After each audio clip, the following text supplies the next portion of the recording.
Okay, so here's the situation. A federal agent shoots and kills a man right in the middle of the day in Minneapolis. The official story? It was self-defense against a really violent attacker. But then, video evidence surfaces, and suddenly the picture gets a whole lot more complicated.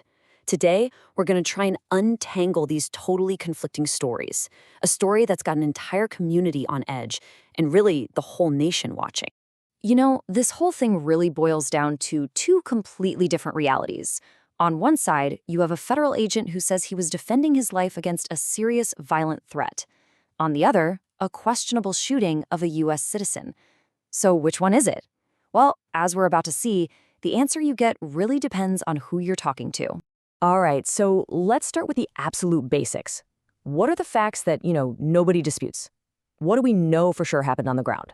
Okay, so it's a Saturday morning in South Minneapolis. You've got ICE officers moving in to arrest an undocumented immigrant who they say has a criminal record. But then things take a turn. A U.S. citizen intervenes, steps into the situation.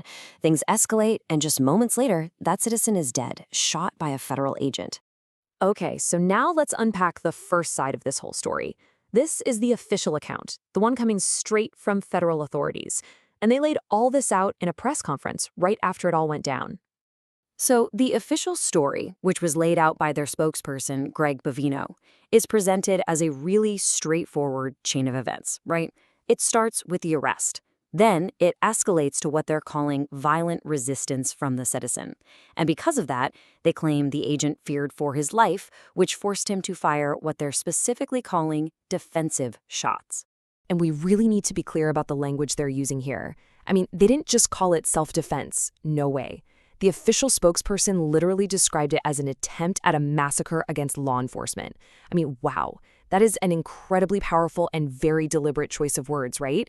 It's designed to leave you with absolutely no doubt about how serious they thought the threat was. And of course, to back up such a powerful claim, the authorities released some specific details. They said the individual violently resisted arrest, they said he had a 9mm handgun, and on top of that, he was carrying 2 loaded magazines. So the key takeaway from their point of view is pretty clear. Their agent was facing someone who was heavily armed and, in their words, hostile.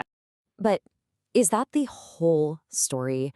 You know how it goes in these fast-moving situations. It wasn't long before new evidence started to pop up, and it really began to challenge that official narrative. And then it happened. A cell phone video, a bystander's recording surfaced, and just like that, everything changed. Suddenly, the official story started to look like it had some pretty serious holes in it. You know, what's really striking here is just how quickly that official narrative got challenged. I mean, we're talking about the very same press conference where they made that massacre claim. A reporter stood up and pushed back, basically saying, hey, what you're saying doesn't seem to match what's happening in this video. So this conflict wasn't something that developed over days. No, it was there from the very beginning. So this massive conflict leaves us with a whole bunch of key unanswered questions. People started asking, okay, why is there such a big difference between the official story and the video? How did the police even see the gun? What exactly led up to the moment the shots were fired? And maybe most importantly, are there other videos out there? Reporters on the scene said they saw lots of people recording on their phones. Well, with so many unanswered questions floating around, it was really only a matter of time before the story blew up and went national. And that, of course, is when the political figures started to weigh in, raising the stakes even higher.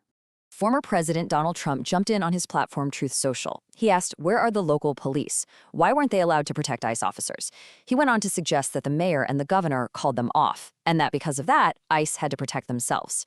So essentially, he's framing this whole incident as a failure of local leadership, saying they didn't support the federal agents on the ground.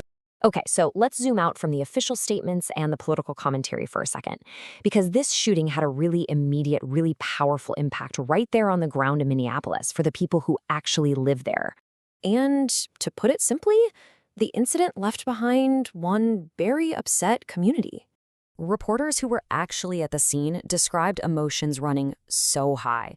You had people who were upset and angry. In fact, some people were so upset that they were just completely ignoring police orders to stay away from the area.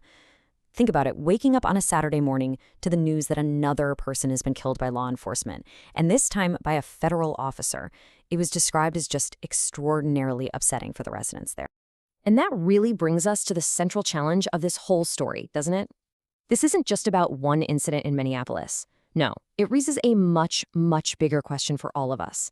When you have the official account on one side and video evidence on the other, and they completely collide, how do we find the truth? That's the real question that's just hanging in the air as this story continues to unfold.